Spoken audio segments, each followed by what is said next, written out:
కి స్వాగతం. అందరికీ నమస్కారం. ఈ నెల 26, 27, 28 తారీఖులలో డాక్టర్ జి. విజయ్ కుమార్ గారి 11వ వర్ధంతి సందర్భంగా విజయ్ కుమార్ మెమోరియల్ ట్రస్ట్ ఆధ్వర్యంలో, విజయ్ కుమార్ మెమోరియల్ హాస్పిటల్ యొక్క ఆధ్వర్యంలో మేము కొన్ని కార్యక్రమాలను రూపొందించి ఆ కార్యక్రమాలని అమలు చేయబోతున్నాం. ఆ కార్యక్రమాల్లో భాగంగా 26వ తేదీన డాక్టర్ బాబాసాహెబ్ అంబేద్కర్ గారి జీవిత చరిత్ర ఆధారంగా రూపొందించిన ఒక నాటక ప్రదర్శనని అభ్యుదయ ఆర్ట్స్ అకాడమీ హైదరాబాద్ వారి చేత ఈ నెల్లూరు టౌన్ హాల్లో 6 గంటలకి ప్రదర్శించబడుతుంది. అదేవిధంగా రేపు అంటే 27వ తారీఖున మహాత్మా పూలే జీవిత చరిత్ర ఆధారంగా సత్యశోధన అనేటువంటి ఒక నాటకాన్ని ఇదే అంబేద్కర్ ఆర్ట్స్ అకాడమీ వారు 27వ తారీఖు నెల్లూరు టౌన్లో పురమందిరంలో ప్రదర్శిస్తున్నారు.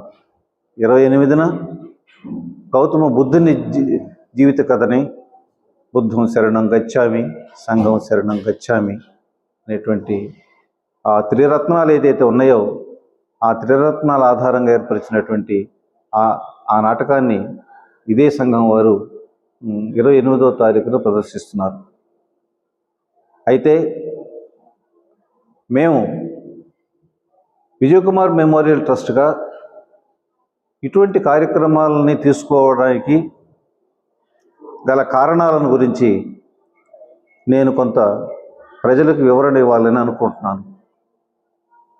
ఎందుకంటే ఈ రోజున భారత రాజ్యాంగం ఒక ప్రమాదంలో ఉన్నదన్న విషయాన్ని ఎక్కువ మంది ప్రజలు విశ్వసిస్తున్నారు. బాబాసాహెబ్ అంబేద్కర్ రూపొందించినటువంటి భారత రాజ్యాంగం దాని యొక్క స్ఫూర్తికి విరుద్ధమైనటువంటి అనేకమైనటువంటి పనులు ఈ రోజున భారతదేశంలో అమలవుతున్నాయనేటువంటి ఒక ఆందోళన ఈరోజు ప్రజలకు ఉన్నది. భారతదేశ ప్రజలు ఎవరు, వారి పౌరసత్వం ఏమిటి, ఎవరు పౌరులు ఎవరు కాదనేటువంటి దగ్గర నుంచి ప్రారంభం చేసి భారత ప్రజలకి రాజ్యాంగం ఇచ్చినటువంటి ప్రాథమిక హక్కులు ఏదైతే ఉన్నాయో ఆ ప్రాథమిక హక్కులు ఎలా అమలు జరుగుతున్నాయనేటువంటి విషయాన్ని గురించి, అదేవిధంగా భారత రాజ్యాంగంలో మనం ఎటువంటి సమాజాన్ని స్థాపించదలుచుకున్నాం, ఒక ఇంక్లూజివ్ సొసైటీని మనం ఏదైతే స్థాపించదలుచుకోవడానికి ఏర్పరిచినటువంటి ఏదైతే ఆదేశిక సూత్రాలు ఉన్నాయో ఆ ఆదేశిక సూత్రాల అమలులో జరుగుతున్నటువంటి వైఫల్యం, వ్యవస్థల మధ్య జరుగుతున్నటువంటి ఘర్షణ, అట్నే ఒక వ్యవస్థలో ఒక వ్యవస్థ యొక్క చొరబాటు, ఒక రకం చెప్పాలంటే ఒక అప్రకటిత ఎమర్జెన్సీ ఈ రోజున భారతదేశంలో ఉన్నదనేటువంటి ఆందోళన దేశ ప్రజల్లో ఉన్నది. దళితులు, మైనారిటీలు, ఆదివాసీలు, బలహీన వర్గాలు వారి యొక్క హక్కులు యథేచ్ఛగా హరించబడుతున్నాయి అన్నటువంటి ఆందోళన ఈరోజు ప్రజల్లో ఉన్నది.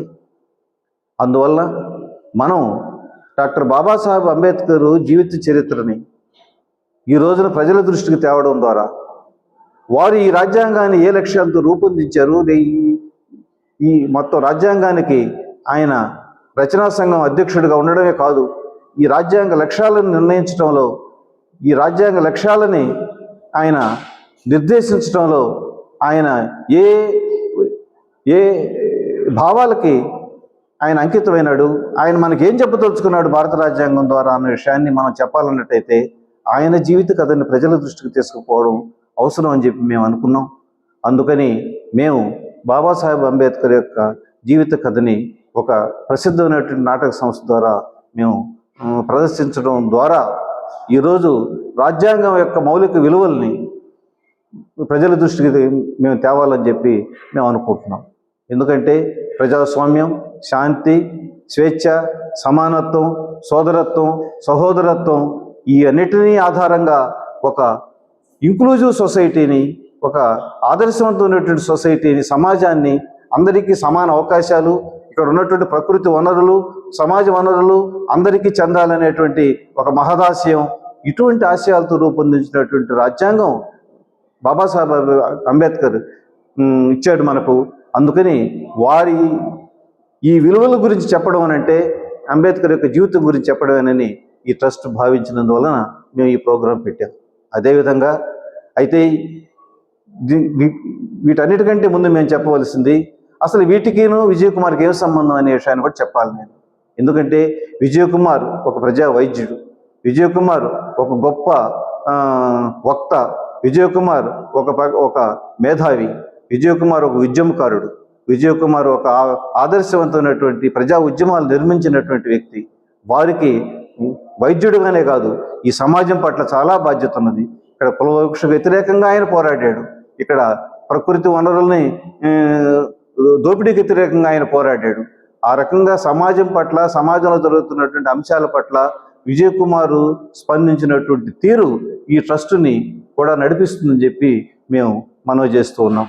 అయితే రెండో రోజు మేము మహాత్మా పూలే యొక్క నాటకాన్ని ఎంచుకోవడం వల్ల మా యొక్క ఉద్దేశం సుమారు 150 సంవత్సరాల క్రితం ఈ దేశంలో జరుగుతున్నటువంటి కులవివక్ష వ్యతిరేకంగా, శూద్రులకి అతి శూద్రులకి జరుగుతున్నటువంటి అన్యాయానికి వ్యతిరేకంగా, వారి యొక్క అణిచివేతకు వ్యతిరేకంగా, స్త్రీల యొక్క అణిచివేతకు వ్యతిరేకంగా, స్త్రీలకు విద్య లేకుండా చేయడానికి వ్యతిరేకంగా, శూద్రులకి అతి శూద్రులకి విద్య వద్దని చెప్పేటువంటి ఒక ఒక ఒక దారుణమైనటువంటి చీకటి సమాజానికి వ్యతిరేకంగా ఎదురెడ్డి నిలబడినటువంటి ఒక మహాయోధుడు మహాత్మా పూలే.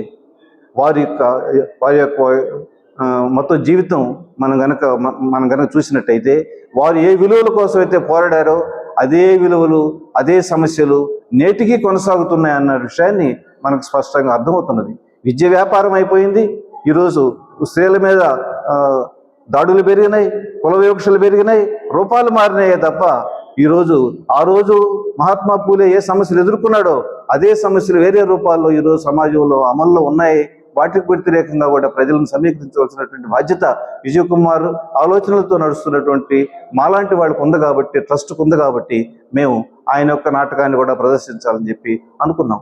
అయితే మనకు అర్థంగా నేను ప్రజలకు మనవి చేసేది, ఒక అంబేద్కర్, ఒక జ్యోతిబా పూలే ఈ గడ్డ మీద వచ్చారనంటే దానికి పునాది బౌద్ధంలోనే ఉన్నది, బుద్ధుని జీవితంలోనే ఉన్నది.